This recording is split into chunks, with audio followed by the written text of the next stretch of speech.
Міністр екології та природних ресурсів Остап Семерак під час робочої поїздки у Тернополі відвідав педагогічний університет та зустрівся з викладачами і студентами вишу.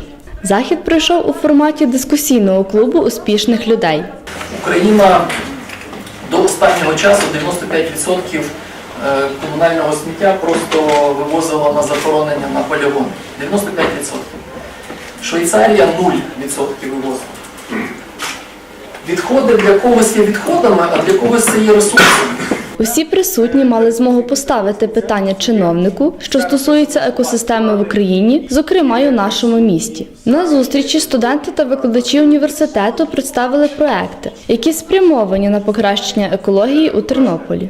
Наприкінці заходу ректор педагогічного університету Богдан Богданович Буяк вручив гостю посвідчення стейкхолдера і подякував за візит.